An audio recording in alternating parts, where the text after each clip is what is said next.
कहता है, सच में उस हरामी ने तुम्हें अब तक इसके बारे में नहीं बताया। मुझे उसकी उम्मीद नहीं थी।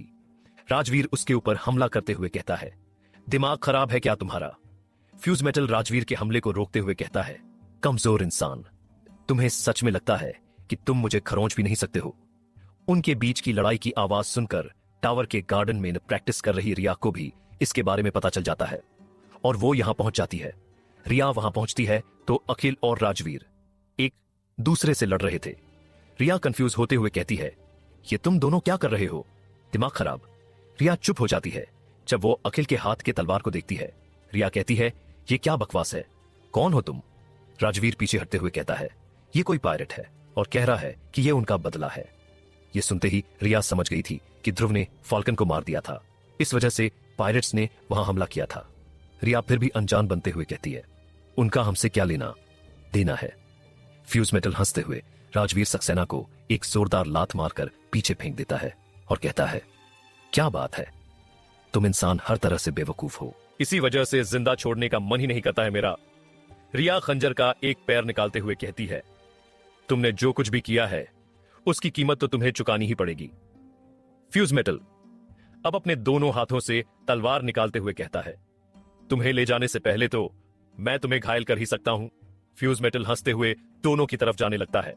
जैसे ही फ्यूज मेटल के हमले को दोनों रोकते हैं, तब फ्यूज मेटल एक बार फिर से अपने मुंह से चिपचिपा पदार्थ हद से ज्यादा निकालकर राजवीर और रिया को घुटनों तक जमीन से चिपका देता है। फ्यूज मेटल कहता है, भरोसा नहीं हो रहा है मुझे, कितने ज्यादा कमजोर हो तुम लोग। फ्यूज मेटल अखिल को पकड़कर उसका रूप ले लेता है और उसे अपने बिल्ली वाले बैग के अंदर ट्रांसफर कर देता है। उसके बाद वो रिया के पास आता है और कहता है, तुम हो मेरा आखिरी शिकार, इंसानों की लीडर। रिया जल्दी से एक कार्ड निकालती है और अपने स्पेशल सूट के खांचे में डालती है और कहती है, तुम मुझे नहीं ले जा पाओगे। जिस कार्ड को रिया ने इस्तेमाल किया था वो ट्रांसपेरेंट क्लॉक था, जिसकी वजह से वो उस चिपचिपे लिक्विड से बाहर निकल गई थी। फ्यूज मेटल जल्दी से रिया के करीब जाकर उसे छूने का कोशिश करता है, लेकिन उसका हाथ रिया के शरीर के आर पार ऐसे चला जाता है जैसे वो कोई होलोग्राम हो। फ्यूज मेटल पीछे हटते हुए कहता है, जैसा कि हमें बताया गया था कि कैसे हमें ध्रुव सक्सेना के काफी करीब लगती हो, तुम्हें पकड़ना अब मुश्किल है। तुम्हें मैं एक चीज बता देता हूं, वे लोग जिनका नाम है अभिषेक अरोड़ा, वेदांत अरोड़ा, अखिल भारद्वाज टॉर्चर और अभी अभी राजवीर सक्सेना, अगर उन्हें बचाना चाहती हो तो यहां से 4 दिन की दूरी पर समुद्र के किनारे ध्रुव सक्सेना, मुझे अकेला वहां मिलना चाहिए और साथ तुम भी आना, वरना इन सब की लाशें 8वें दिन यहां के जानवर खाएंगे। सिर्फ 7 दिन है तुम्हारे पास। ये कहकर राजवीर बना हुआ फ्यूज मेटल वहां से निकलकर चला जाता है और रिया देखती ही रह जाती है। इतने सारे हाई प्रोफाइल परिवार के वारिस किडनैप हो चुके थे। ये बात जल्द से जल्द रिया धरती पर जाकर हायर ऑफिशियल को रिपोर्ट करती है, जिसे सुनकर धरती के ऊपर बवाल मच जाता है।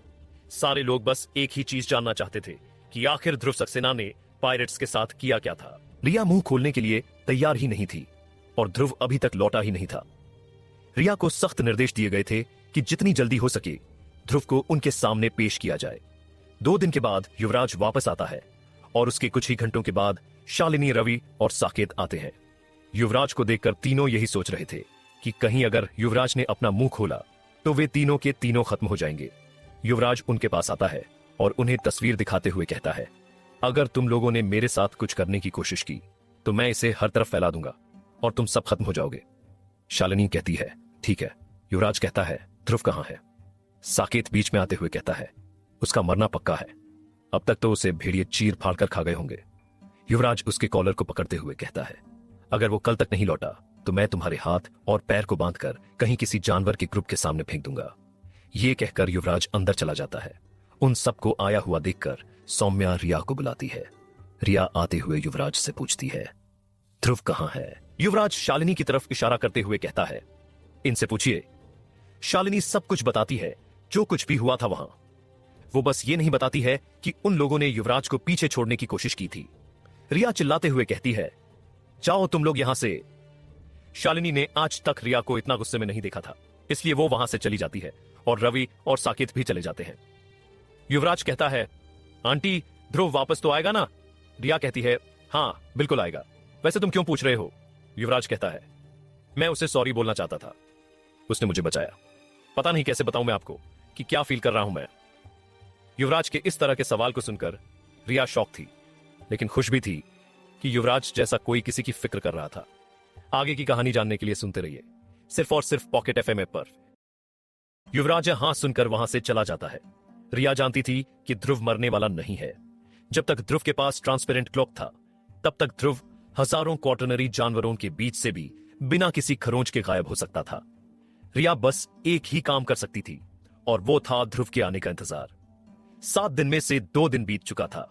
ध्रुव का कहीं कोई अता पता नहीं होने की वजह से रिया और अग्रवाल खानदान के ऊपर काफी ज्यादा प्रेशर बनाया जा रहा था। अरोड़ा खानदान और सक्सेना खानदान तो थे ही, लेकिन भारद्वाज खानदान तो धमकियां देने लगा था। प्रेसिडेंट होने के बावजूद अर्जुन अग्रवाल बेबस हो चुके थे। वे कुछ भी नहीं कर पा रहे थे। उन्होंने रिया के ऊपर काफी प्रेशर बनाया हुआ था कि सिर्फ 1 दिन के अंदर उन्हें में ध्रुव को हाई काउंसिल, जो इस मुद्दे के ऊपर बनाया गया था, उनके सामने पेश करना था। दिक्कत यह थी कि ध्रुव मिलने का नाम ही नहीं ले रहा था। इधर ध्रुव भी कुछ घंटे के बाद गेट के पास पहुंच गया था। तभी अचानक ध्रुव का दिल तेजी से धड़कने लगता है। अपने दिल के ऊपर हाथ रखते हुए ध्रुव कहता है, ऐसा क्यों लग रहा है जैसे कुछ खतरनाक या फिर बुरा होने वाला है। ध्रुव जैसे ही गेट का इस्तेमाल करके दूसरी तरफ आता है, तो वहां ध्रुव को हर तरफ सिर्फ और सिर्फ ब्लैक कॉप्स के लोग दिखाई देते हैं, जो ध्रुव को ऐसे देख रहे थे जैसे अभी काट डालेंगे। ध्रुव कंफ्यूज होते हुए कहता है, ये क्या है? तुम आधे दर्जन ब्लैक कॉप्स यहां मुझे ऐसे घेर कर क्यों खड़े हो? ब्लैक कॉप्स का लीडर तलवार दिखाते हुए ध्रुव से कहता है, ध्रुव सक्सेना, जल्दी से हमारे पीछे आओ। अगर कोई होशियारी दिखाई तो हम कोई रहम नहीं दिखाएंगे। ध्रुव कहता है, हुआ क्या है? लीडर कहता है, मैं दोबारा नहीं कहूंगा, मेरे पीछे आओ। ध्रुव मन ही मन कहता है, मुझे लग ही रहा था कि कुछ गड़बड़ है। खतरे के बारे में पहले जान लेना, कहीं ये वैम्पायर गॉड के किसी ताकतों में से एक तो नहीं, मुझे अभी इस मैटर के ऊपर ध्यान देना चाहिए कि आखिर ब्लैक कॉप्स आखिर क्यों आए हैं यहां। ध्रुव को चारों तरफ से घेरकर ब्लैक कॉप्स ले जा रहे थे। देखने में ऐसा लग रहा था जैसे किसी क्रिमिनल को ले जाया जा रहा हो। थोड़ी ही देर में ध्रुव टावर में रिया के केबिन में होता है, जहां ध्रुव को देखकर युवराज उसे गले लगा लेता है। रिया उसके बाद ब्लैक कॉप्स को वहां से जाने के लिए कहती है, और उनके जाने के बाद अब ध्रुव अपने आप को कंफर्टेबल महसूस कर रहा था। ध्रुव युवराज को हटाते हुए कहता है, ये क्या बच्चे, तुम्हारे तो तेवर ही बदल गए हैं। आते वक्त दिमाग में चोट तो नहीं लग गई है? युवराज ध्रुव से कहता है, हां, हल्की सी लग गई थी। युवराज एक लंबी सांस लेते हुए सीरियस होते हुए कहता है, थैंक्स मुझे बचाने के लिए। हम जल्द मिलेंगे, अभी तो आंटी को कोई जरूरी काम है, मैं चलता हूं। युवराज वहां से चला जाता है और ध्रुव रिया से कहता है, क्या हो रहा है ये सब? ब्लैक कॉप्स मुझे क्यों क्रिमिनल की तरह उठाकर यहां ले आए हैं? कुछ हुआ है क्या? ध्रुव की बात सुनकर रिया कहती है, हद से ज्यादा गड़बड़ हो गई है। ध्रुव कंफ्यूज होते हुए कहता है, क्या हुआ है? रिया ध्रुव के सामने आते हुए कहती है, तुमने फाल्कन को मार दिया था, है ना? ध्रुव कहता है, हां, बताया तो था। रिया कहती है, वही तो गड़बड़ है। उसके बाद एक पायलट यहां आया था और सबको किडनैप करके चला गया। अखिल राजवीर अरोड़ा ब्रदर्स टॉर्चर तक को किडनैप करके ले गया है। उसके अलावा 1-2 ब्लैक कॉप्स के मेंबर को भी वो किडनैप करके ले गया है। उसने मुझे भी किडनैप करने की कोशिश की, लेकिन तुम्हारे दी गई ट्रांसपेरेंट क्लॉक के इस्तेमाल से मैं बच गई। किडनैप करने वाले ने तुम्हें और मुझे, हम दोनों को यहां से 4 दिन की दूरी वाले समुद्र के किनारे बुलाया है। यह भी कहा है कि अगर हम 7 दिन में नहीं पहुंचे तो 8वें दिन सबकी लाश वहां मिलेगी। पहले ही 3 दिन बीत चुके हैं। ध्रुव कहता है, यह तो काफी ज्यादा हो गया। रिया कहती है, मुझे यह बात धरती पर बतानी पड़ी है। हाई काउंसिल बनाया गया है इसके ऊपर, और तुम्हें जल्द से जल्द पेश करने के लिए कहा गया है। ध्रुव कहता है, मैं वहां नहीं जाने वाला हूं। हाई काउंसिल को जो करना है अपना करे। मैं कौन सा उन्हें रोकने की कोशिश कर रहा हूं? उन लोगों से मेरा कोई लेना देना नहीं है। रिया कहती है, प्लीज ऐसा मत बोलो। जो लोग किडनैप हुए हैं वो देश के सबसे बड़े खानदान के वारिस हैं। सारे परिवार हमारे ऊपर दबाव बना रहे हैं। दादाजी को तो यह तक कहा जा चुका है कि अगर किसी को कुछ हुआ तो उन्हें प्रेसिडेंट के पद से हटा दिया जाएगा। अगर ऐसा हुआ तो मैं और मेरा पूरा परिवार बर्बाद हो जाएंगे। ध्रुव एक ऐसे कश्मकश में फंस चुका था जिसे सुलझाना उसकी मजबूरी थी। अगर रिया और उसका खानदान खत्म हो जाता तो ध्रुव के पास आगे से कोई भी जानकारी आती ही नहीं। ध्रुव थोड़ी देर सोचने के बाद कहता है, एक बात बताइए, क्या आपने उन हाई काउंसिल को बता दिया है कि मैंने फाल्कन को जान से मार डाला है? रिया कहती है, बिल्कुल नहीं। ध्रुव कहता है, तो फिर चलिए मिलते हैं आपके उन हाई काउंसिल के लोगों से। लेकिन मैं बता देता हूं, करूंगा मैं वही जो मेरे मन में आ गया है।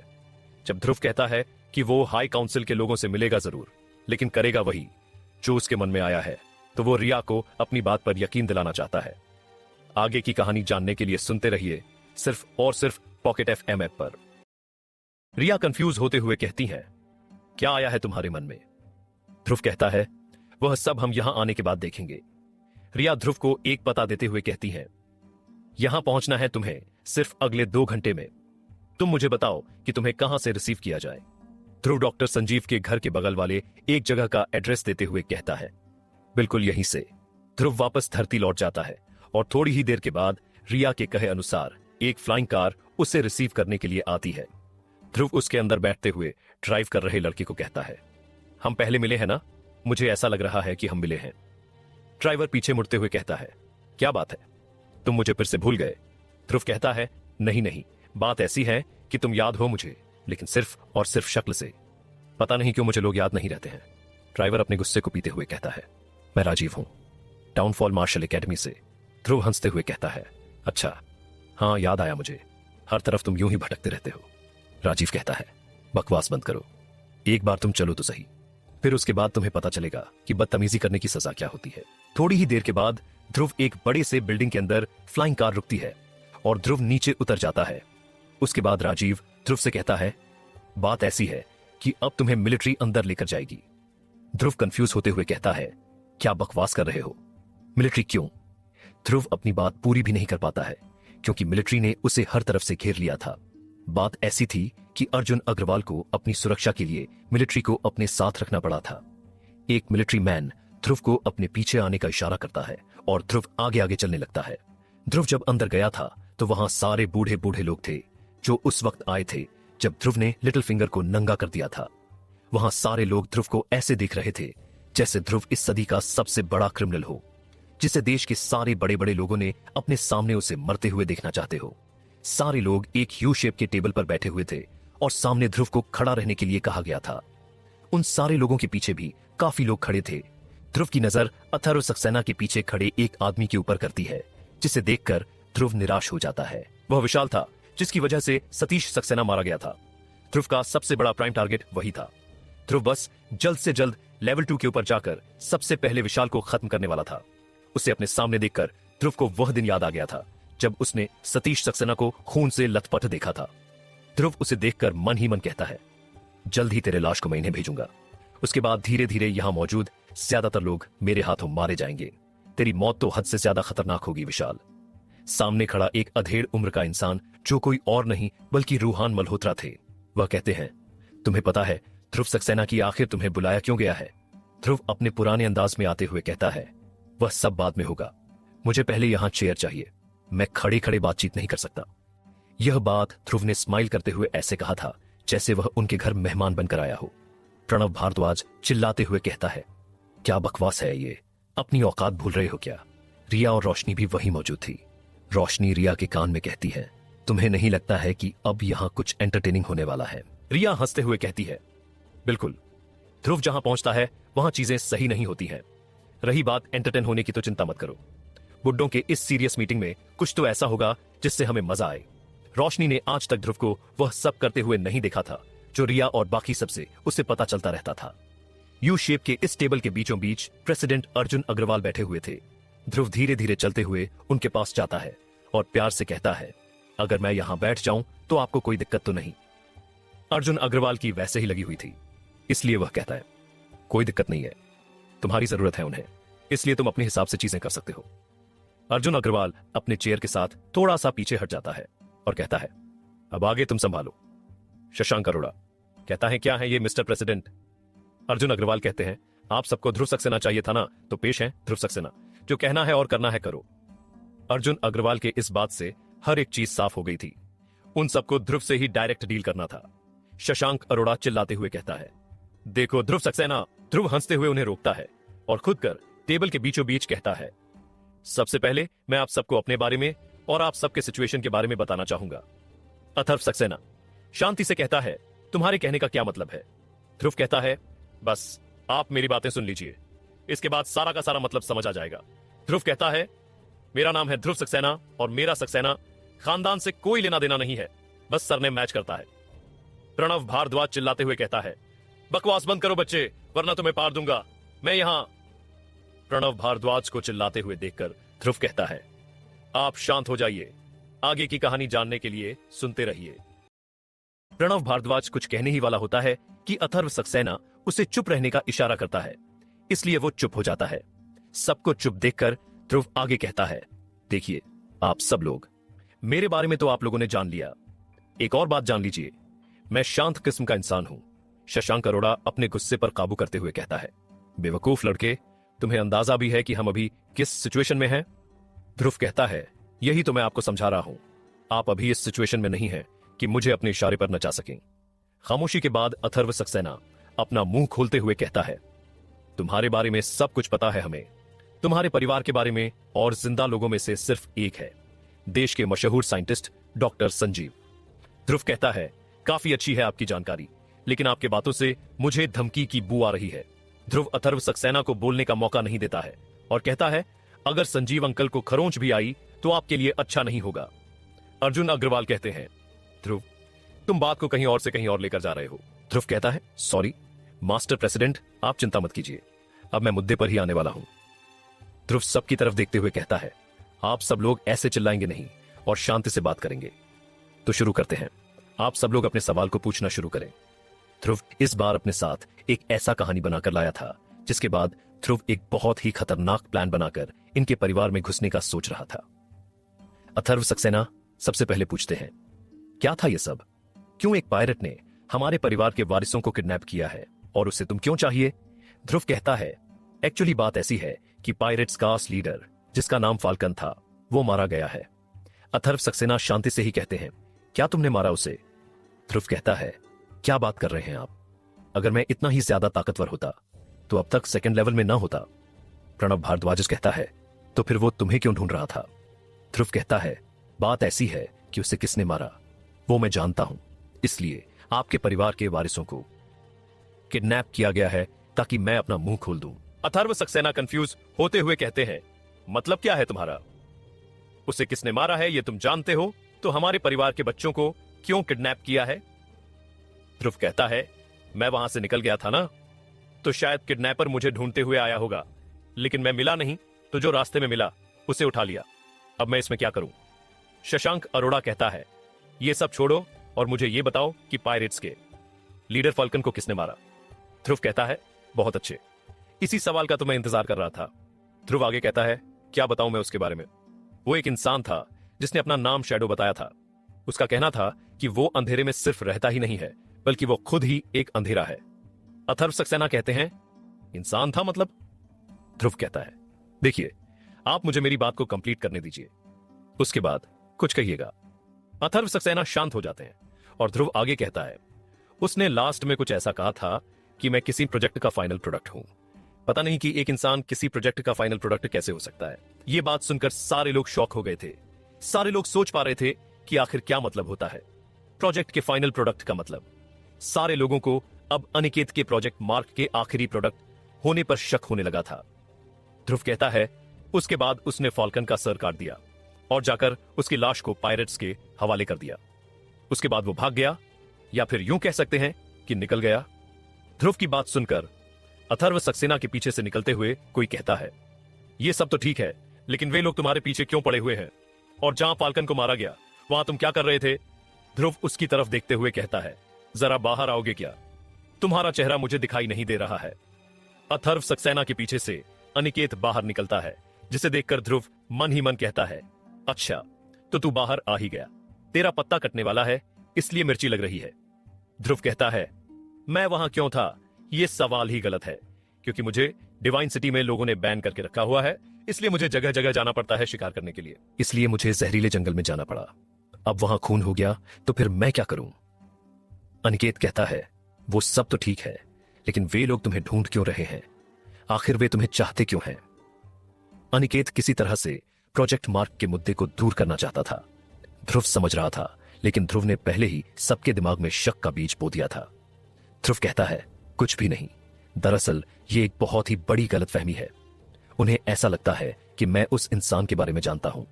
उन्हें ऐसा लगता है कि मैंने उसके चेहरे को देखा है और वो मुझसे उसे पहचान करके पकड़ना चाहते हैं।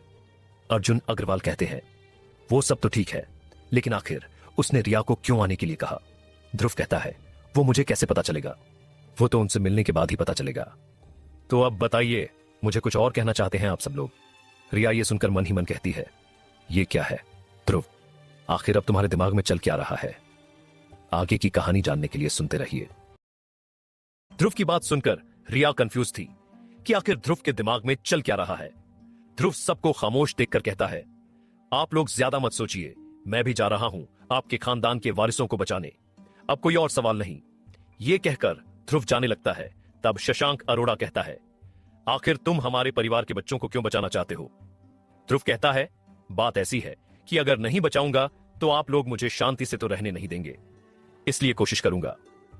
प्रणव भारद्वाज कहता है, अगर उन्हें कुछ भी हुआ तो मैं तुम्हें जान से मार दूंगा। ध्रुव कहता है, अच्छा, अगर ऐसा है तो ठीक है, मैं जाता ही नहीं हूं। अथर्व सक्सेना खड़े होकर सबको चुप करवाते हुए कहते हैं, ध्रुव, तुम्हें जैसा लगता है और जो लगता है वो करो, लेकिन हमारे बच्चों को सही सलामत लेकर आओ। अगर तुम ऐसा कर पाए तो सक्सेना खानदान तुम्हें वो सब देगा जो कुछ भी तुम चाहो। ध्रुव हंसते हुए कहता है, बिल्कुल सही, ये सांप जब तुम्हारे घर में घुसेगा तो तुम्हें धीरे धीरे करके खत्म कर देगा। बस इंतजार है उस वक्त का। इससे पहले कि ध्रुव कुछ कह पाता, अथर्व सक्सेना कहते हैं, रुक जाओ ध्रुव। ध्रुव पीछे मुड़ते हुए कहता है, अब क्या चाहिए? अथर्व सक्सेना कहते हैं, दरअसल तुम्हारे साथ सिर्फ रिया अग्रवाल ही नहीं बल्कि अनिकेत भी जाएगा। यह सुनकर ध्रुव कहता है, ऐसा क्यों लगता है कि मैं इसके लिए राजी होऊंगा? अगर इसे किसी पायरेट ने देख लिया तो फिर आपके सारे वारिस खत्म हो जाएंगे। अनिकेत कहता है, मुझे कोई भी नहीं देख सकता है, टावर में आकर मिलो, उसके बाद हम चलेंगे आज ही। ध्रुव हंसते हुए कहता है, क्यों नहीं, आओ वहीं आगे का प्लान डिसाइड करते हैं। ध्रुव वहां से चला जाता है और राजीव उसे वापस उसके घर छोड़ देता है। ध्रुव वहां ट्रांसपोर्टेशन मशीन के सामने खड़े होकर खुद से कहता है, सबसे पहले तो मुझे उस अनिकेत का कुछ करना पड़ेगा, उसके बाद मैं उससे कुछ जानकारियां निकलवाऊंगा। ध्रुव वापस लौट जाता है और टावर में इंतजार करता है। तब वहां थोड़ी देर के बाद आता है अनिकेत और फिर रिया। अनिकेत रिया को देखते ही कहता है, तुम्हें जाने की कोई जरूरत नहीं है, बाकी सब कुछ मैं देख लूंगा। ध्रुव कुछ कहने ही वाला होता है कि अनिकेत कहता है, अपनी औकात में रहो, ज्यादा मत उछलो, वरना मैं उन बूढ़ों में से नहीं हूं जो तुम्हें माफ कर दूंगा या फिर तुम्हें अपने सर पर बिठा लूंगा। ध्रुव हंसते हुए कहता है, कूल डाउन अनिकेत, मैंने तो कुछ कहा ही नहीं, मैं पहले पूरी बात सुनता हूं, उसके बाद डिसाइड करता हूं कि मुझे कोई डिसीजन लेना है या नहीं। अनिकेत ध्रुव को और उसकी बातों को नजरअंदाज करते हुए रिया की तरफ देखते हुए कहता है, तुमने मेरी बात सुनी? रिया कहती है, देखो अनिकेत, ये एक बहुत ही ज्यादा संगीन मामला है, इसमें हम कोई रिस्क नहीं ले सकते, इसलिए मैं तो जाऊंगी ही। अनिकेत कुछ कहने ही वाला था कि रिया उसे रोकते हुए कहती है, मैंने एक बार कह दिया ना। अनिकेत कहता है, ठीक है, जैसा तुम चाहो, लेकिन इस टीम को मैं लीड करूंगा। रिया ध्रुव की तरफ देखती है। तब ध्रुव कहता है, क्यों नहीं, यह मिशन यही लीड करेगा, लेकिन अगर तुम उन्हें दिख गए तो बेचारे बड़े परिवार के आखिरी चिराग बुझ जाएंगे। थोड़ा सोचते हुए अनिकेत कहता है, मैं छुपकर तुम सबके ऊपर नजर रखूंगा, लेकिन सारे मेरी बात मानेंगे। ध्रुव राजी हो जाता है तो रिया भी अनिकेत के इस शर्त के लिए तैयार हो जाती है। अनिकेत रात के वक्त निकलने का तय करता है और वहां से तैयारी करने के लिए निकल जाता है। ध्रुव उसे जाते हुए देखकर स्माइल करने लगता है। उसके जाने के बाद रिया कहती है, तुम आखिर सोच क्या रहे हो? तुम्हारे दिमाग में चल क्या रहा है? ध्रुव हंसते हुए कहता है, अगर सस्पेंस को खत्म कर दिया तो मजा कैसे आएगा? Just wait and watch game is on peak now. Dhruv वहां से निकल जाता है और रिया मन में कहती है, अरे ये सस्पेंस खुलेगा कब? ध्रुव अपने रूम में घुसते ही सबसे पहले मार्शल को अपने बैग से बाहर निकालता है और उसकी तरफ देखते हुए कहता है, क्या हाल है राइट हैंड, मुझे भूले तो नहीं हो ना? मार्शल दर्द से कराहते हुए कहता है, तुझे मैं छोड़ूंगा नहीं। ध्रुव के मार्शल को बिल्ली के बैग में ट्रांसफर करने की वजह से मार्शल के जलने के घाव ठीक भी नहीं हो रहे थे, इसलिए वो दर्द के मारे कांप रहा था। वो ध्रुव की तरफ कोशिश करते हुए आग के गोले फायर करने लगता है। वो आग का गोला ध्रुव के शरीर के आर पार हो जाता है और दीवार से टकरा जाता है। दीवार चूंकि इनविंसिबल था, इसलिए आग का गोला दीवार को खरोंच भी नहीं पाया था। मार्शल चूंकि हद से ज्यादा घायल था, इसलिए उसके मुंह से खून भी आने लगा था। ध्रुव मार्शल के करीब जाते हुए कहता है, तुम अभी इतने ज्यादा घायल हो कि तुम ये सोच भी नहीं रहे हो कि तुम अभी किस स्थिति में हो। तुम अभी बेकार हो चुके हो। मार्शल कहता है, तू एक बेकार इंसान है, किस्मत तेरे साथ थी। ध्रुव के सामने मार्शल उस अधमरे शेर की तरह पड़ा था जिसे कोई कुत्ता भी अब आराम से मार सकता था। ध्रुव अपनी जहरीली तलवार निकालते हुए कहता है, बेटा मार्शल, मेरा ये हथियार जो है ना, काफी जहरीला सा है। तुम अगर प्यार से मेरे सारे सवालों का जवाब दोगे तो कुछ नहीं होगा, लेकिन अगर नहीं दिया तो तुम सोच भी नहीं सकते हो कि तुम्हारे साथ क्या होगा। यह सुनकर मार्शल जोर जोर से हंसते हुए कहता है, ध्रुव सक्सेना, अगर एक सोल्जर अपने टॉर्चर होने के डर से अपना मुंह खोल दे तो लानत है ऐसे सोल्जर के ऊपर। ध्रुव यह सुनकर कहता है, आह रे, यह कहकर तूने मेरा दिल जीत लिया। आगे की कहानी जानने के लिए सुनते रहिए। ध्रुव मार्शल की वफादारी देखकर इंप्रेस हो रहा था। ध्रुव को भी हमेशा से कोई ऐसा चाहिए था जो उसके लिए मर मिटने के लिए तैयार हो जाए। ध्रुव कहता है, क्या सच में तुम उन लोगों के लिए मर मिटना चाहते हो जिन्होंने तुम्हें बचाने तक की कोई कोशिश नहीं की है? तुम्हें नहीं लगता है कि यह गलत है? मार्शल हंसते हुए कहता है, तब तुम कुछ भी नहीं जानते हो। एक सोल्जर को बचाने के लिए कभी राजा नहीं आता है। ध्रुव मन ही मन कहता है, यह तो कुछ ज्यादा ही वफादार निकला, मुझे उससे कुछ चीजों को उगलवाना पड़ेगा। मार्शल आगे कहता है, अगर मैं खुला होता तो हमारे सुप्रीम के लिए अपना सर काट देता। यह तुम्हारे बेकार सवाल को सुनने से तो कहीं ज्यादा अच्छा होता। ध्रुव कहता है, जहां तक मैंने सुना है, सोल्जर अपनी जिंदगी की कहानियां सबको सुनाना पसंद करते हैं, तो क्या तुम अपनी कहानी मुझे सुनाना पसंद करोगे? मार्शल हंसते हुए कहता है, भाड़ में जाओ। ध्रुव हंसते हुए कहता है, ठीक है, चलो भाड़ में चलते हैं। ध्रुव यह कहते ही मार्शल का सर काटकर हवा में उड़ा देता है। वहां हर तरफ खून ही खून फैल जाता है। उसके बिना सर के धड़ और उसके सर को अपने बैग में ट्रांसफर करते हुए कहता है, उस साले आर्क-9 ने यह सब पायरेट के साथ मिलकर किया था। शायद मार्शल को वापस लेने के लिए अब इस खेल में काफी मजा आएगा। सर लौटाऊंगा साले को बिना सर का।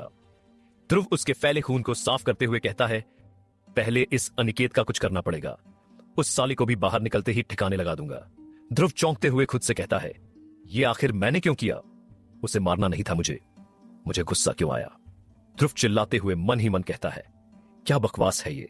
वैम्पायर गॉड, ये तेरी ही करतूत है ना? मेरे दिमाग के साथ खेलते क्यों रहते हो? क्या जरूरत थी मुझे गुस्सा दिलाने की? अंदर से एक आवाज आती है, जो वैम्पायर गॉड की ही थी। मैं तो बस तुम्हारे अंदर के इमोशन को पूरी तरह से बहने दे रहा था, इसलिए तुमने ऐसा कुछ किया। तुम्हारे अंदर गुस्सा आ रहा था और मैंने उसे पूरा आगे जाने दिया। अब तुमने खुद के ऊपर काबू नहीं किया, तो इसका दोष मुझे मत दो। ध्रुव चिल्लाते हुए कहता है, क्या बकवास कर रहे हो तुम? तुम्हें किसने कहा था मेरे इमोशंस से खेलने के लिए? आवाज आना बंद हो जाता है और ध्रुव अपने हाथ में मौजूद चीज को दरवाजे पर दे मारता है। ध्रुव जोर जोर से हंसते हुए कहता है, ये आखिर हो क्या रहा है? सारे लोग मुझे मोहरा बनाकर चल रहे हैं। वैम्पायर गॉड पागल होता जा रहा है और मेरी जिंदगी में दखल अंदाजी कर रहा है। इंसान मुझे अपने इशारे पर नचाना चाहते हैं। सबको मार। ध्रुव जल्दी से वक्त देखता है और कहता है, शाम हो रही है, मुझे अभी के अभी जाना है। जितनी जल्दी हो सके जाना है, वरना पता नहीं मैं क्या कर लूंगा। ध्रुव जल्दी से निकलता है और सीधा टावर के अंदर जाने लगता है। रास्ते में उसे तुषार मिलता है, जो अभी अभी एक छोटे से मिशन से लौटा था। वह ध्रुव को देखते हुए अपना हाथ हिलाते हुए कहता है, कैसे हो ध्रुव? उसे देखते हुए कहता है, सही हूं तुषार, मेरा काम करोगे क्या? तुषार कहता है, हां, लेकिन तुम इतने ज्यादा घबराए हुए क्यों हो? ध्रुव जबरदस्ती से हंसते हुए कहता है, कुछ नहीं है। एक बात बताओ, तुम्हारे पास अब भी कितने पेपर बॉम्ब होंगे? तुषार कहता है, 50 के आसपास होंगे। ध्रुव कहता है, वो सब मुझे दे दो प्लीज, दे। तुषार जल्दी से ध्रुव को देते हुए कहता है, कोई दिक्कत है क्या? तुम काफी हड़बड़ाए हुए लग रहे हो। ध्रुव उसके कंधे पर हाथ रखते हुए कहता है, कोई बात नहीं है तुषार। यह कहते हुए ध्रुव तुषार को एक बड़ा सा थैली देते हुए कहता है, इसमें 500 सिक्के हैं। इसकी कीमत ले लेना और बाकी का जाओ और जल्दी से पेपर बॉम्ब खरीद लेना, और जब मैं वापस आऊंगा तो रिया अग्रवाल के हाथ में दे देना। प्लीज ऐसा करोगे ना? तुषार जल्दी से उसे लेते हुए कहता है, हां, लेकिन लाना कब है? ध्रुव कहता है, अगले 10 मिनट में। तुषार 1 सेकंड तक सोचता है और कहता है, हां ठीक है, अभी लाता हूं। ध्रुव हंसते हुए आगे चला जाता है और तुषार पेपर बॉम्ब को लेने चला जाता है। ध्रुव टावर में घुसता है और सामने उसे आशीष आता हुआ नजर आता है। ध्रुव उसके कॉलर को पकड़ते हुए कहता है, रिया कहां है? आशीष कहता है, यह कैसी हरकत है? ध्रुव आशीष की हरकत के बाद उसके चेहरे के करीब आते हुए कहता है, बता दे आशीष, वरना अभी मैं जिस मूड में हूं बता रहा हूं, आज के दिन को तुम बिल्कुल भी नहीं भूलोगे। आशीष कुछ कहने ही वाला था कि पीछे से आवाज आती है। क्या कर रहे हो तुम दोनों? ध्रुव उस आवाज की तरफ देखते हुए कहता है, ये रही, तुम जा सकते हो। आशीष। ध्रुव आशीष को छोड़ते हुए सामने खड़ी रिया के पास जाते हुए कहता है, चलिए चलना है हमें। रिया कहती है, क्या हुआ है? हम तो रात में जाने वाले थे ना। ध्रुव कहता है, बिल्कुल भी नहीं, हम अभी जाएंगे, प्लीज। रिया को कोई दिक्कत नहीं थी, लेकिन दिक्कत थी अनिकेत को मनाना। अनिकेत के अंदर इतना ज्यादा एटीट्यूड था कि वह किसी को भी कुछ भी नहीं समझता था। ध्रुव की किसी बात को मान लेना तो नामुमकिन ही था। रिया ध्रुव से कहती है, बात ऐसी है कि मैं तो तैयार हूं, लेकिन अनिकेत को मनाना नामुमकिन है। ध्रुव हंसते हुए कहता है, वो मैं देख लूंगा, उससे तो चलना ही पड़ेगा। पहले मुझे यह जानना है कि यहां कितने लोग हैं जो नजर रखे हुए हैं हमारे ऊपर, जो आए हैं वहां से, उस हाई काउंसिल से। अनिकेत जाएगा कि नहीं, जानने के लिए सुनते रहिए। ध्रुव की बात सुनकर रिया कहती है, कुछ लोग हैं जैसे जीत और नक्श, वे दोनों अरोड़ा खानदान को सब कुछ बताएंगे। ध्रुव एक लंबी सांस लेते हुए कहता है, अच्छा ऐसा है तो वे दोनों भी हमारे साथ आएंगे क्या? रिया कहती है, नहीं, वे बस देखेंगे कि अनिकेत हमारे साथ आने वाला है या फिर नहीं। ध्रुव कहता है, यहां से हमारे जाने के बाद क्या करेंगे वो दोनों? रिया कहती है, शायद ऐसा हो सकता है कि वे अरोड़ा खानदान को बताए कि सब कुछ उनके हिसाब से चल रहा है। ध्रुव हंसते हुए कहता है, अच्छा तो बताइए कहां है अनिकेत का कमरा? रिया ध्रुव को एक सीढ़ी की तरफ इशारा करते हुए कहती है, वहां से जाने के बाद राइट में तीसरा कमरा। ध्रुव कहता है, अच्छा ठीक है, मैं देख लूंगा उसे, आप तैयारी कीजिए, अभी हमें 10 मिनट में निकलना है। ध्रुव उस सीढ़ी को लेता है और धीरे धीरे ऊपर जाता है और अनिकेत के कमरे के दरवाजे के ऊपर जोर जोर से पैर से धक्के मारने लगता है।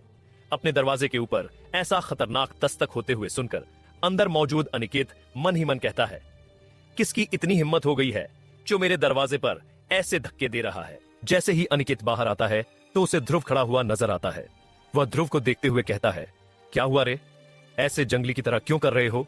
वैसे हिम्मत कैसे हुई तेरी मेरे दरवाजे के ऊपर ऐसे दस्तक करने की? ध्रुव हंसते हुए कहता है, हम अभी निकल रहे हैं, जल्दी आ, 1 मिनट के अंदर, वरना हम तुझे छोड़कर निकल जाएंगे। अनिकेत कहता है, क्या बकवास कर रहे हो, हमने डिसाइड किया था ना कि हम रात में निकलेंगे। ध्रुव कहता है, अब मेरा दिमाग बदल गया है, अगर जाना है तो अगले 2 मिनट में नीचे आओ, वरना मैं तुझे लेकर नहीं जाऊंगा। अनिकेत बाहर निकलकर ध्रुव का कॉलर पकड़ते हुए कहता है, मैं लीडर हूं। ध्रुव भी उसका कॉलर पकड़ते हुए कहता है, उन्हें मेरी जरूरत है न कि तेरी। तू न भी जाएगा तो चलेगा, लेकिन अगर मैं नहीं गया तो चीजें तेरे लिए सही नहीं होंगी। अनिकेत के पास कोई और रास्ता था ही नहीं। वह जो कुछ भी प्लान कर रहा था वह उन अमीर लोगों के बिना पूरा नहीं हो सकता था जिनके वारिसों को किडनैप कर लिया गया था। अनिकेत कहता है, आता हूं, लेकिन याद रखना हरामजादे, ये सब खत्म होने के बाद मैं तेरे सर को काटकर यहां लटकाऊंगा। ध्रुव अपने पॉकेट से एक दर्जन पेपर बॉम्ब निकालता है, जलाकर जमीन पर फेंक देता है। ध्रुव वहां से निकल जाता है, जबकि सारे पेपर बॉम्ब अनिकेत के आसपास गिर जाते हैं। अनिकेत बचने के लिए कुछ ही सेकंड में अपने कमरे में घुसता है और उसके दरवाजे को बंद कर देता है। एक साथ वहां दर्जनों धमाके होते हैं, जिससे पूरा का पूरा टावर कांप उठा था। अंदर अनिकेत दीवार पर हाथ मारते हुए कहता है, साले ध्रुव, तुझे खत्म कर दूंगा मैं, बस एक बार तू मिल मुझे, इसके बाद अकेले में। ध्रुव नीचे आता है और इंतजार करने लगता है। अनिकेत 1 मिनट में ही आ जाता है और कहता है, चलो चलते हैं। जैसे ही वे लोग ग्रेड बी में आते हैं तो तुषार वहां रिया को रोकते हुए कहता है, ये रहे आपके 1200 पेपर बॉम्ब।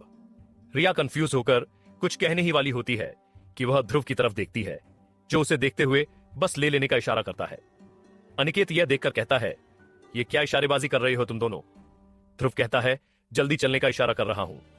रिया पेपर बॉम्ब लेती है और उसके बाद तुषार वहां से चला जाता है। ध्रुव और बाकी सब जब गेट के पास पहुंचते हैं तब अनिकेत कहता है, अब यहां से मैं लीड करूंगा।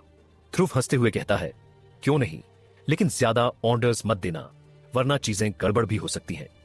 अनिकेत ध्रुव को पीटना चाहता था, लेकिन बेचारा रिया के सामने यह कर नहीं सकता था, वरना उसका पत्ता कट सकता था। ध्रुव की बात सुनकर अनिकेत अपना गुस्सा पीकर कहता है, ज्यादा बोलो मत, चुपचाप मेरे पीछे चलो। गेट के दूसरी तरफ आने के थोड़ी दूर तक चलने के बाद अनिकेत रिया से कहता है, तुम्हें क्या लगता है रिया, पायरेट्स ने सबको क्यों किडनैप किया होगा? मुझे इस ध्रुव की बात के ऊपर रत्ती भर भी भरोसा नहीं है। रिया कुछ कहने ही वाली थी कि ध्रुव बीच में आते हुए कहता है, तुम्हारे कहने का मतलब क्या है? मैं झूठ बोल रहा हूं? अनिकेत अपनी सवारी से नीचे उतरते हुए कहता है, नीचे उतर हरामजादे, तुझे अभी औकात दिखाता हूं मैं। ध्रुव भी नीचे उतरते हुए कहता है, हाँ ठीक है, आ जा। ध्रुव भी गुस्से से अपनी सवारी मेंढक से नीचे उतरते हुए कहता है, आ जाओ, बताओ मुझे क्या बता सकते हो। रिया वहां के गर्म माहौल को देखते हुए खुद भी अपनी सवारी से उतरते हुए दोनों के बीच आते हुए खड़ी होकर कहती है, क्या कर रहे हो तुम दोनों? दिमाग खराब हो गया है क्या तुम दोनों का? ध्रुव अनिकेत की तरफ एक कदम बढ़ाते हुए कहता है, मुझे ये मेरी औकात दिखाने वाला था ना, तो मैं भी देखना चाहता हूं। अनिकेत भी आगे आते हुए कहता है, अभी दिखाता हूं मैं तुम्हें तुम्हारी औकात। रिया दोनों को रोकते हुए कहती है, क्या कर रहे हो तुम दोनों? आपस में बाद में उलझना, सबसे पहले हमें बाकियों के बारे में सोचना है, उसके बाद तुम दोनों अपने आपसी झगड़े को सुलझाना। ध्रुव और अनिकेत दोनों रिया के बगल से निकलते हुए एक दूसरे के करीब चले जाते हैं और एक दूसरे के ऊपर हमला करने के लिए तैयार हो जाते हैं। तभी वैम्पायर गॉड की आवाज ध्रुव के दिमाग में गूंजती है, ये तुम गलत सोच रहे हो, ऐसा कुछ भी मत करो, ये तुम्हारे जिंदगी को पूरी तरह से बदल कर रख देगा। आगे की कहानी जानने के लिए सुनते रहिए। ध्रुव को वैम्पायर गॉड वार्निंग देते हुए कहता है, जो तुम सोच रहे हो वह मत करो, उसके बाद तुम्हारी जिंदगी बर्बाद हो जाएगी या फिर पूरी तरह से बदल जाएगी। ध्रुव चिल्लाते हुए कहता है, बकवास बंद करो, आज सारे राज बाहर ही क्यों ना आ जाए, पीछे नहीं हटूंगा, एक एक कंफ्यूजन क्लियर करूंगा। ध्रुव यह बात मन में नहीं चिल्ला रहा था, बल्कि खुले में चिल्ला रहा था। रिया और अनिकेत भी क्या साफ साफ सुन रहे थे। रिया समझ गई थी कि ध्रुव यह वैम्पायर गॉड को ही कह रहा था, लेकिन अनिकेत कंफ्यूज हो गया था। अनिकेत चिल्लाते हुए कहता है, किससे बात कर रहा है अबे, इधर ध्यान दे। ध्रुव उसके हाथ को पकड़ता है और सीधा उसे बिल्ली वाले बैग में ट्रांसफर कर देता है। यह देखकर रिया कहती है, यह क्या किया? ध्रुव कहता है, यही तो करना था, अब रास्ते से यह निपट गया है, अब तुम्हारी बारी। रिया अग्रवाल। रिया यह सुनकर शॉक हो गई थी और शॉक में ही कहती है, क्या बोल रहे हो तुम? ध्रुव कहता है, तुम्हारे बारे में भी तो जानना है मुझे, आखिर क्यों हो तुम मेरे साथ और क्या चाहती हो तुम मुझसे? तुमसे भी जल्द पूछताछ करूंगा। यह कहते हुए ध्रुव एक कार्ड को अपने स्पेशल सूट के कांचे में डालता है, जिसके बाद वहां एक गोला नजर आने लगता है जो देखने में ऐसा लग रहा था जैसे व्हाइट बैलून के अंदर पानी भर दिया गया था। रिया कहती है, देखो ध्रुव, मैं तुम्हें सब कुछ समझा सकती हूं। इससे पहले कि रिया इससे आगे और कुछ भी कह पाती, उससे पहले ही वह गोला रिया को स्कैन कर लेता है और ध्रुव रिया को भी बिल्ली वाले बैग में ट्रांसफर कर देता है। वह गोला धीरे धीरे रिया का रूप लेने लगता है और थोड़ी ही देर में वह पूरी तरह से रिया का रूप ले लेता है। यह ध्रुव का टर्टियरी कार्ड था, जिसका नाम मिराज था, और वह किसी का भी रूप ले सकता था जो अब बिल्कुल रिया जैसा दिख रहा था। यह सब करने और रिया को वापस रखने के बाद ध्रुव उस जगह की तरफ चल देता है जहां फ्यूज मेटल ने उसे बुलाया था। जब ध्रुव वहां पहुंच जाता है तो वह पहले ही अपने टर्टियरी कार्ड मिराज को निकाल लेता है, जो अब रिया के रूप में था। उसे निकालने के बाद ध्रुव उसके साथ वहां पहुंच जाता है। जब ध्रुव उस जगह को देखता है तो उसे वहां दो परछाई नजर आती है। गौर से देखने पर उसे दो लोग दिखते हैं, एक तो फ्यूज मेटल था और दूसरा फेदर नाम का एक पायरेट था। जब ध्रुव वहां पहुंच जाता है तो ध्रुव फ्यूज मेटल की ओर देखते हुए कहता है, लो, मैं आ गया इंसानों की लीडर के साथ। लेकिन इससे पहले फ्यूज मेटल कुछ बोल पाता, फेदर गुस्से से चिल्लाते हुए कहता है, तुम ही हो ध्रुव सक्सेना, तुमने ही हमारे लीडर को मारा है, मैं तुम्हें जान से मार दूंगा। ध्रुव फेदर की तरफ देखकर कहता है, गुस्सा मत हो पायरेट, मुझे कोई लेना देना नहीं है तुमसे, बच्चों को बीच में नहीं पड़ना चाहिए, किसी बड़े को लेकर आओ। इस बात को सुनते ही फेदर ध्रुव को पंच करने की कोशिश करता है, लेकिन ध्रुव उसके हाथ को पकड़ता है और उसे घुमाकर उसका गला पकड़ लेता है। ध्रुव जानता था कि ये पायरेट कभी भी अपनी एनर्जी से कुछ भी बना सकते हैं, इसलिए उनके करीब रहना बेवकूफी होती। ध्रुव फेदर को धक्का देकर आगे करते हुए फ्यूज मेटल से कहता है, फ्यूज मेटल, चलने का इरादा है भी या फिर नहीं? फ्यूज मेटल कहता है, इंसानों की लीडर कुछ क्यों नहीं बोल रही है? ध्रुव कहता है, बात ऐसी है कि इस मिशन का लीडर मैं हूं और जैसा कि तुमने कहा था, मैं इसे भी लेकर आया हूं। ध्रुव यह कहते हुए आगे बढ़ने लगता है। फ्यूज मेटल आगे बढ़ता है और सबसे पहले रिया के मिराज को और फिर ध्रुव को अपने बैग में ट्रांसफर करता है और फेदर से कहता है, अब चलने का वक्त है। 2 दिन के बाद जब फ्यूज मेटल ध्रुव को बाहर निकालता है तो वह तो बाहर आ जाता है, लेकिन वह मिराज बाहर नहीं आता है, क्योंकि ध्रुव ने फ्यूज मेटल को ट्रांसफर करने के वक्त ही उस मिराज को गायब कर दिया था। फ्यूज मेटल कंफ्यूज होते हुए कहता है, कहां गई वह लड़की? ध्रुव कहता है, उसे निकालना तुम्हारे बस की बात नहीं है। अब बताओ, कहां है तुम्हारा लीडर और कहां है वे सारे इंसान जिन्हें तुम किडनैप करके यहां लाए हो। फ्यूज मेटल ध्रुव को देखते हुए चिल्लाते हुए कहता है, इंसान, तुमने जरूर कोई चालाकी की है, लेकिन कोई बात नहीं, तुम तो यहां हो और तुम यहां से बचकर नहीं निकल सकते हो। और उन किडनैप हुए इंसानों को छोड़ो और अपने बारे में सोचो। तुमने पायरेट्स के लीडर को मारा है, ये तुझे मारकर ही रहेंगे। फ्यूज मेटल फिर ध्रुव को एक मैदान में लेकर जाता है जहां आर्कनाइन और पायरेट्स का पुराना लीडर मैक्सिस दोनों मौजूद थे। ध्रुव को वहां देखकर आर्कनाइन तो खुशी के मारे समा नहीं रहा था। जब आर्कनाइन ध्रुव को देखता था तो उसे इतना गुस्सा आता था कि उसका बस चलता तो वो उसे जिंदा गाड़ देता। इसीलिए ध्रुव ने भी आर्कनाइन की तरफ देखकर एक स्माइल की, जैसे वो किसी पुराने दोस्त से मिल रहा हो। उधर आर्कनाइन ध्रुव को मुस्कुराते देखकर और गुस्से में आ गया, लेकिन उसने अपने आप पर काबू किया। इधर ध्रुव जब उस मैदान के चारों ओर नजरें घुमाता है तो पाता है कि मैदान को चारों तरफ से लोगों ने घेर लिया था। सैकड़ों की तादाद में लोग आए हुए थे। ऐसा लग रहा था जैसे वहां कोई समारोह होने वाला हो। वे लोग वहां आए ही थे ध्रुव का खात्मा देखने। इससे पहले कि ध्रुव अपने सोचे गए प्लान को एग्जीक्यूट भी कर पाता, उससे पहले ही इस नजारे को देखकर ध्रुव का ध्यान थोड़ा सा भटक गया था। ध्रुव उन सारे पायरेट्स को देखने लगा था जो वहां आए थे। मैक्सिस फेदर को इशारा करता है, जिसके बाद फेदर वहां से चिल्लाते हुए कहता है, पेश है वह इंसान जिसने हमारे लीडर फॉल्कन को जान से मारा। अब आप सब बताइए कि क्या किया जाए उसके साथ। सारे लोग जो वहां आए थे वह एक ही सुर में चिल्लाना शुरू कर देते हैं, इसके टुकड़े टुकड़े कर दो। यह सुनते हुए ध्रुव मन ही मन हंसते हुए कहता है, ये क्या बकवास चीजें हो रही हैं मेरी जिंदगी में। ये बेवकूफ लोग वक्त को बस बर्बाद करते रहते हैं।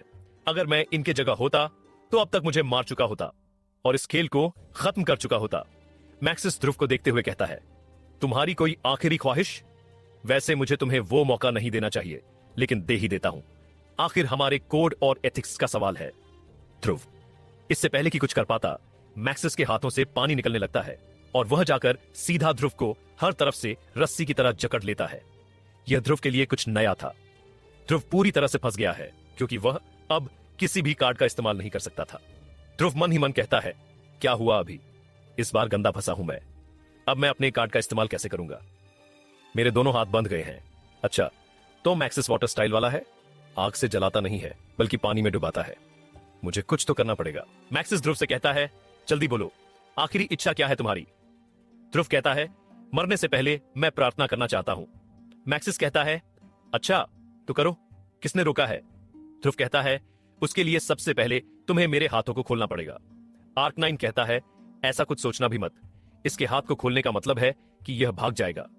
आर्कनाइन की यह बात मैक्सिस के ईगो को हर्ट कर गया था। पूरे पायरेट के सामने आर्कनाइन यह कहकर मैक्सिस को नीचा दिखा रहा था। इस वजह से मैक्सिस अपनी इज्जत को बचाने के लिए ध्रुव के हाथों को फ्रीन करते हुए कहता है, आर्कनाइन, यह मेरी जगह है, इसलिए अपने बेकार के एडवाइस मत दो। पायरेट शुरू से ही अपने एथिक्स को फॉलो करते आए हैं। आर्कनाइन वहां से उड़ते हुए कहता है, भाड़ में जाओ पायरेट्स, अब ब्लेज का तुमसे कोई लेना देना नहीं है। आज से ब्लेज और पायरेट्स के सारे रिश्ते खत्म। मैक्सिस कहता है, क्या बकवास कर रहे हो तुम? उनके इस झगड़े में ध्रुव ने ट्रांसपेरेंट क्लोक वाला कार्ड इस्तेमाल करके जमीन में घुस गया था और ऊपर काफी सारे स्मोक बॉम्ब फेंक दिया था। वह जगह पूरा का पूरा धुआं हो चुका था। कुछ देर बाद जब धुआं हटता है तो मैक्सिस और आर्कनाइन ये देखकर शॉक हो जाते हैं कि अब मैदान में कोई भी नहीं था।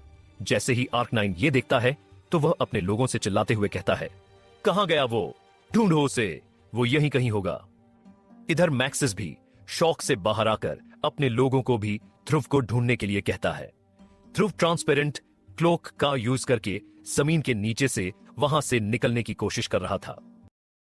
ध्रुव इधर वापस कैसे जाए इसके लिए परेशान हो रहा था, जबकि ध्रुव के भागने की वजह से मैक्सिस और आर्कनाइन की इज्जत चली गई थी। एक इंसान ने